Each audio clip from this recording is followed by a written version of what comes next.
Es-tu prêt pour l'arrivée de Jésus? Es-tu prêt, mon frère, es-tu prêt pour le retour de Jésus? Es-tu prêt, ma soeur, es-tu prêt pour l'arrivée de Jésus? Nous voulons te bénir ce jour. Grand privilège de t'adorer, d'être en ta présence.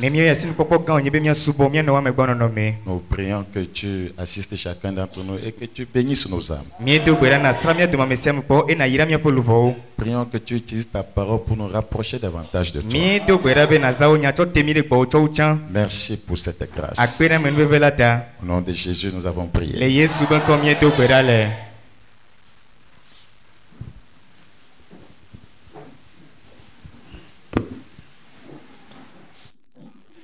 Praise the Lord. Je salue tout le monde au nom du Seigneur Jésus-Christ. Je bénis le nom du Seigneur pour la grâce qu'il nous accorde de parler de sa part.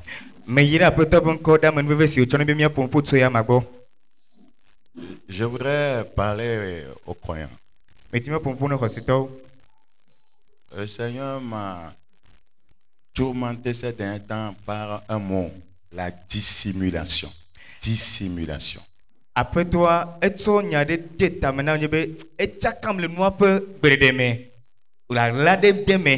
la dissimulation. L'esprit de dissimulation. Donc je parle de l'esprit de dissimulation. C'est un esprit qui est en train de saisir les croyants. Qu'est-ce que c'est que la dissimulation? Dissimuler quelque chose, c'est ne pas laisser paraître la chose. Dissimuler, c'est ne pas laisser paraître ce qu'on pense. C'est ne pas laisser paraître ce qu'on éprouve. C'est ne pas laisser paraître ce qu'on sait. Ou chercher à en donner une fausse idée. Pour qu'on puisse penser, voyez, quelque chose de bon alors que en fait ce n'est pas la réalité. Dissimuler, c'est le fait de voiler quelque chose ou de masquer une réalité, une vérité. Et beaucoup de chrétiens sont en train de vivre comme ça, pensant que c'est de la sagesse. Et ils ont oublié que la Bible parle d'une sagesse charnelle, voyez, une sagesse, voyez, démoniaque. La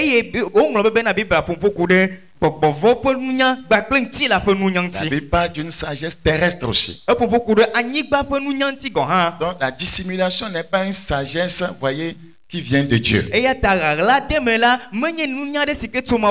Dissimuler, c'est enfuir, voyez, quelque chose.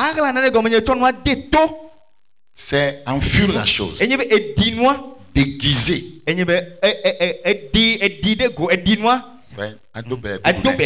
C'est déguiser. C'est camoufler.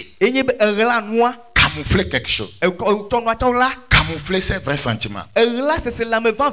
Camoufler ce qu'on pense réellement de la personne. Et lui faire croire qu'on est avec elle. C'est un esprit. Quand on est mécontent, on fait semblant d'être content. La dissimulation.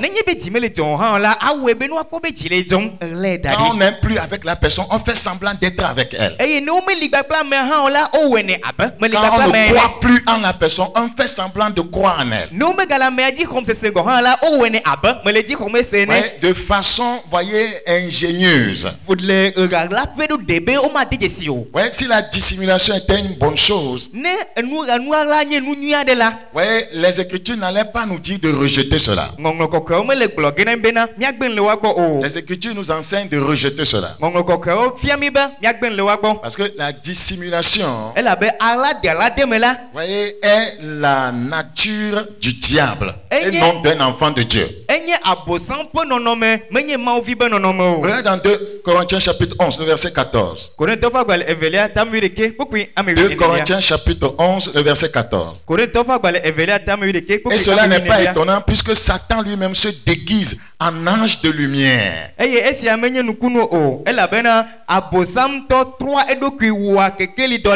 y a beaucoup de chrétiens qui vivent comme ça.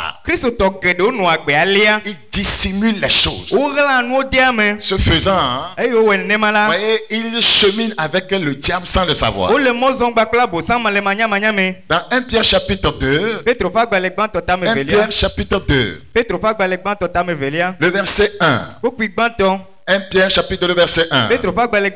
Rejetant donc toute malice et toute ruse, la dissimulation, l'envie et toute médisance. Quand la Bible demande de rejeter, voyez, la dissimulation, c'est que ce n'est pas une bonne chose.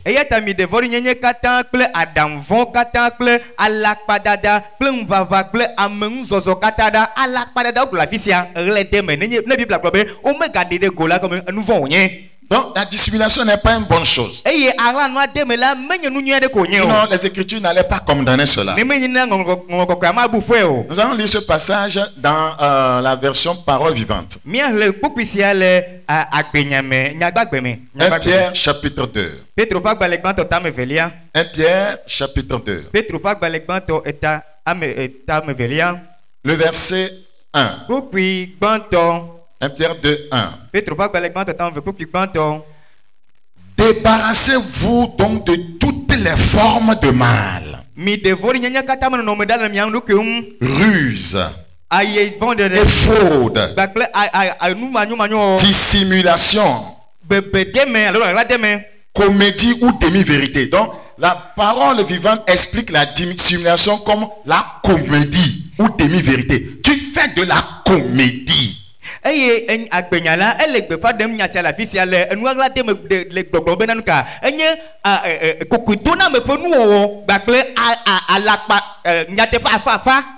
comédie. La comédie. Il y a plusieurs chrétiens qui jouent de la comédie, qui font semblant, voyez, de faire paraître la réalité. Or, c'est quelque chose d'autre. Ou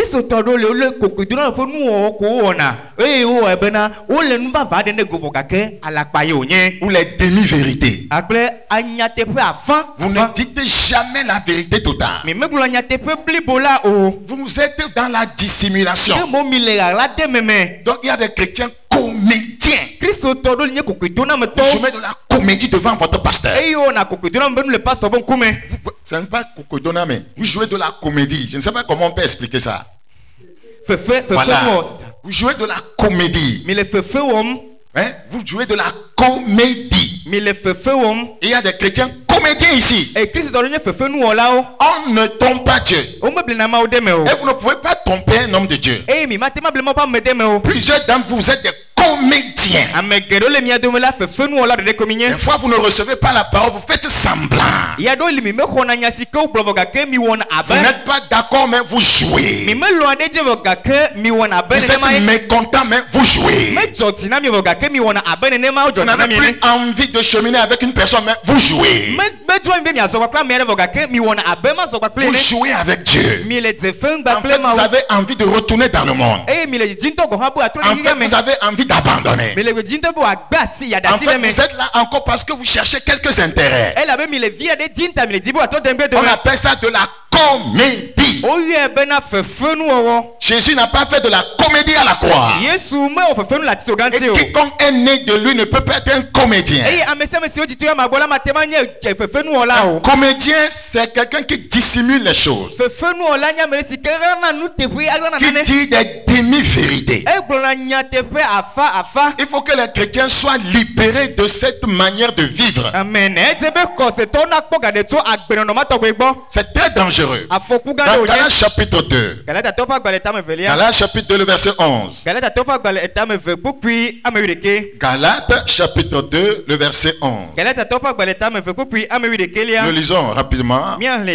Que esi Petro va Antiochia la metitrede enle eyangto peme elabena woto enu Vas-y, s'il te plaît. Elabena hafi ameado to Yakobo bovala yakle tro subola oduanu ke esi wo vala edokuide megbe eye wode edokuide elabena evo amesio to abatoto mela.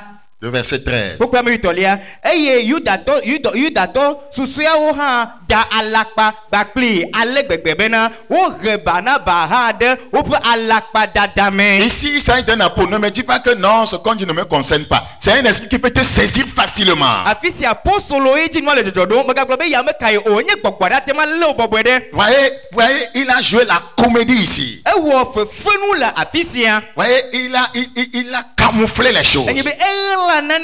Mais lorsque Céphas vint à Antioche, je lui résistais en face parce qu'il était répréhensible. Ceux qui simulent les choses, qui jouent de la comédie, sont répréhensibles.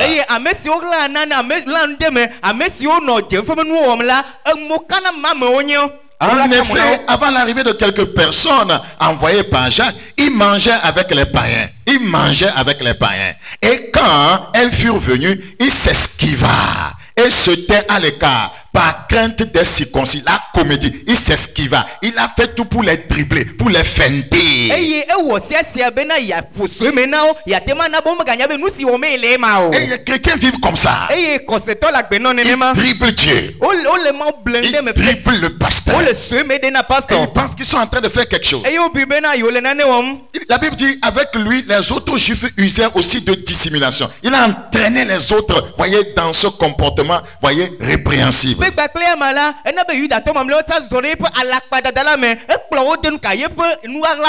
Bible dit en sorte que Barnabas même fut entraîné par leur hypocrisie. Là où il y a la dissimulation, il y a l'hypocrisie.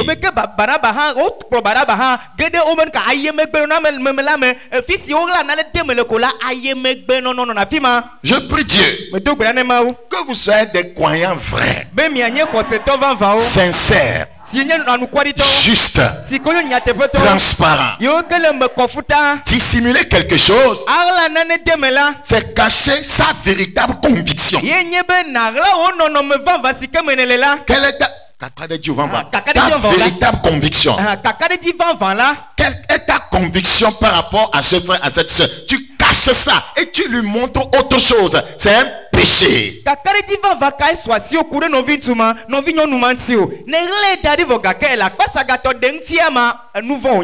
Le Seigneur m'a demandé de faire attention à ce genre de personnes.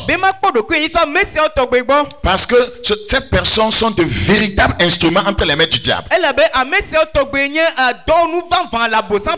Les gens qui dissimulent les choses, ils sont dangereux.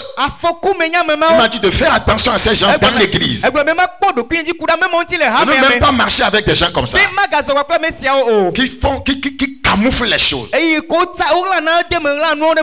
Camoufle les choses. Regardez dans Psaume 26. Psaume chapitre 26. Le verset 4. Psaume 26, le verset 4. Je ne m'assieds pas avec les hommes faux. Je ne vais pas avec les gens dissimulés.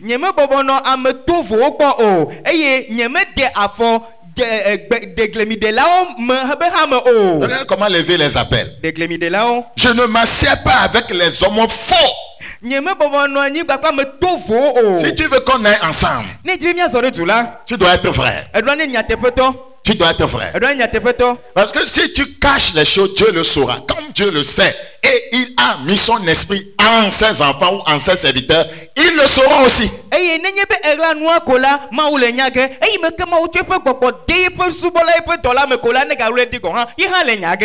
Un vrai enfant de Dieu a l'esprit de Dieu. Quand tu dissimules les choses, il saura. Je ne m'assieds pas avec des gens, des hommes faux. Parce qu'ils sont dangereux. Ils sont très dangereux. Je ne vais pas avec des gens dissimulés qui cachent leurs véritables convictions.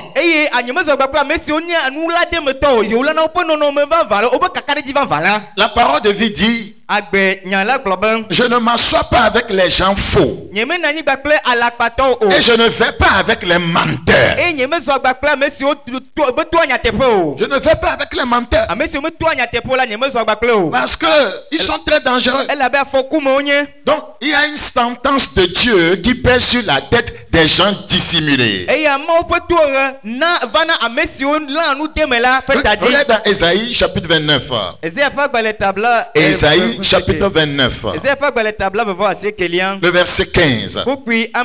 Vous dissimulez les choses. Vous n'êtes pas vrai. On te pose une simple question, tu mens. Mais de façon intelligente et tactique. Il y a quelque chose que tu es dans le camp, on te pose la question, tu dis il n'y a rien. Tu dis il n'y a rien. Mais tu tiens ça à cœur. Tu dissimules les choses.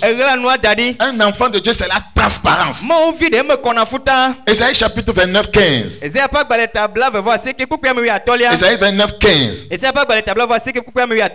Oui, pourquoi tu dissimules que tu vas dans une autre église? Si tu vas recevoir la vérité, tu as besoin de dissimuler ça.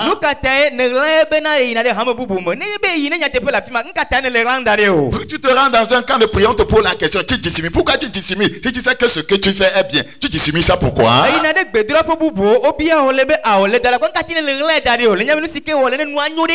Tu n'es pas d'accord avec celui-là. On te pose la question. Tu dis que non, il n'y a pas de souci. Alors que tu n'es pas d'accord. Pourquoi tu dissimules ça?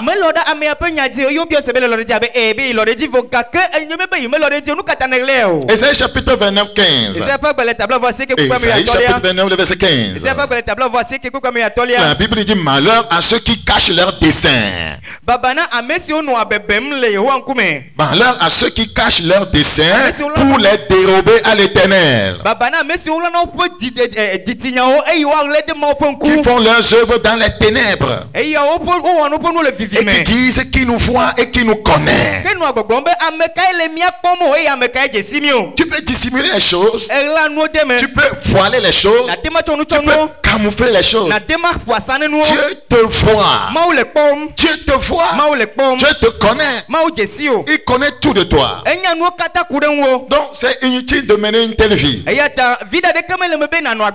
Vous pouvez essayer de dissimuler quelque chose. Mais l'aspect de votre visage vous trahira. Un homme arrive à discerner un menteur. L'aspect de votre visage vous trahira. C'est pas moi qui le dis. Regardez dans Ésaïe chapitre 3. Ésaïe chapitre 3. Le verset 9. Ésaïe chapitre 3, le verset 9. L'aspect de leur visage témoigne contre eux. L'aspect de leur visage témoigne contre eux.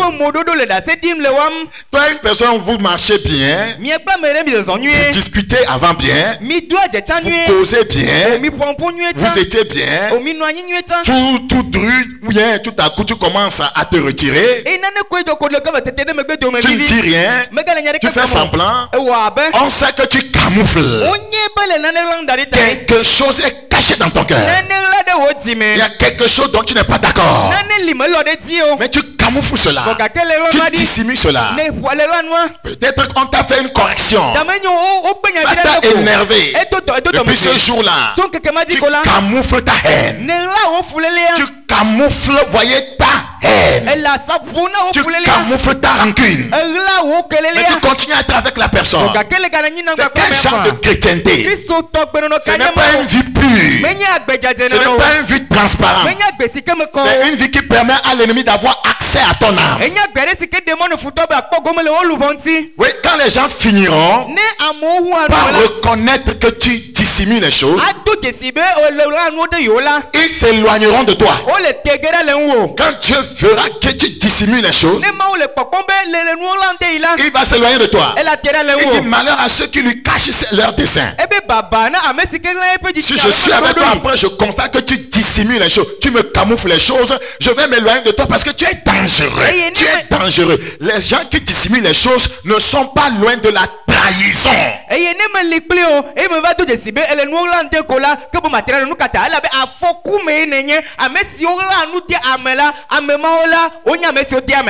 Ceux qui dissimulent ce qu'ils ressentent.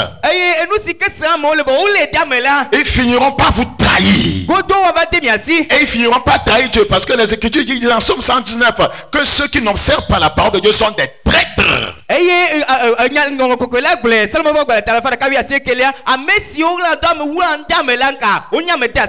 La sincérité est le visage de l'âme. Écoute encore, la sincérité, c'est le visage de l'âme. Comme la dissimulation en est le masque. La dissimulation, c'est le masque de l'âme. Toute dissimulation couvre, voyez, une pensée coupable. Écoute encore, une dissimulation couvre une pensée coupable.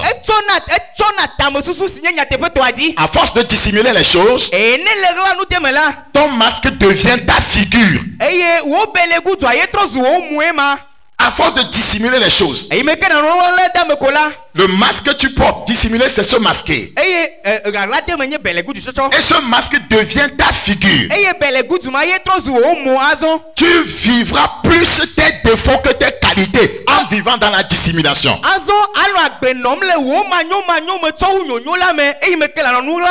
Quiconque, voyez, vit dans la dissimulation, vivra plus ses défauts que ses qualités. Parce que le masque que tu portes va devenir finalement ta réalité, ta vie.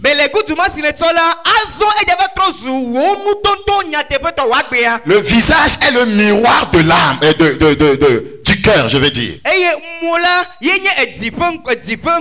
Ouais, ce qu'on voit sur le visage, c'est ce qui se cache dans le cœur. Le visage est le miroir du cœur. Le visage, c'est l'image de l'âme. Un visage est un livre où l'on peut lire d'étranges choses. Donc on peut dissimuler, mais on peut dissimuler les choses, mais le visage trahit. Donc c'est pourquoi je dis le visage est un livre. C'est un livre où on peut lire d'étranges choses. Quiconque est rempli de l'esprit lira d'étranges choses sur les visages. C'est pourquoi des fois quand nous venons, quand ça ne va pas, nous le savons. Quand les gens meurent spirituellement, nous le savons. Quand les gens vivent dans le péché, nous le savons. Quand les gens ne reçoivent pas la parole, nous le savons. Quand les gens n'ouvrent pas leur cœur, nous le savons. Parce que le visage est un livre. Vous pouvez dissimuler les choses. Le visage, votre visage vous trahira. Parce qu'une bonne conscience fait un visage joyeux. Une bonne conscience fait un visage joyeux. Je prie Dieu de nous aider à sortir d'une vie dissimulée. Vous savez, la plupart du temps, un joli visage donne toutes les illusions. Un joli visage donne toutes les illusions. Un joli visage donne l'impression de ne pouvoir jamais mentir. C'est ça, un beau visage là donne l'impression de ne pouvoir jamais mentir. Si vous voulez regarder au joli visage, vous ne discernerez jamais la dissimulation. Ouais,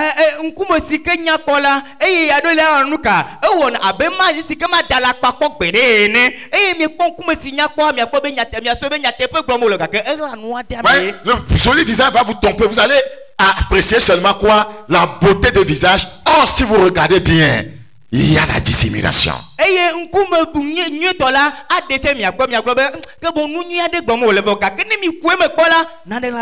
Oui, c'est comme ça les agents du diable arrivent à faire tomber les frères. Surtout les agents, je veux parler des femmes envoyées par Lucifer. Jolie. Vous n'allez jamais savoir que c'est une envoyée.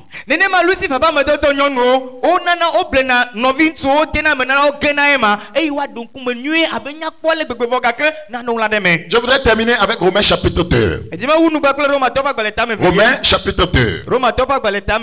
Romains 2, le verset 16. C'est ce qui paraîtra au jour où, selon mon évangile, Dieu jugera par Jésus-Christ les actions secrètes des hommes. Il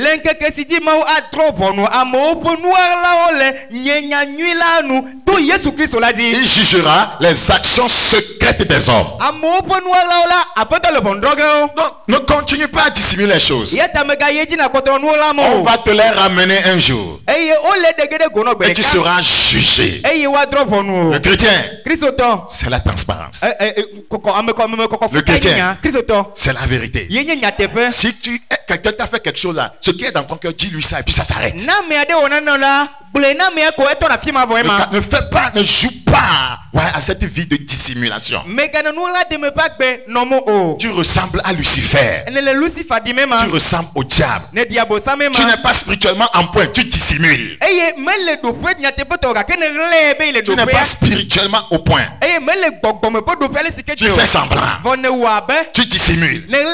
Moi je me rappelle un jour, on devait se rendre à l'église et mon pasteur devait prêcher. Et il m'a appelé, il a dit, Rebakoya, monte prêcher. Je ne suis pas capable de prêcher aujourd'hui. Parce que mon propriétaire de maison a fait quelque chose et ça m'a énervé. Je ne peux pas monter au pupitre. Voilà la transparence.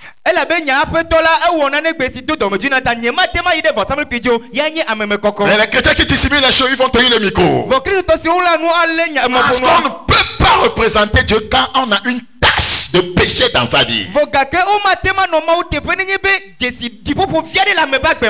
Père, ta parole a été semée. Qu'elle engendre le retour à la transparence et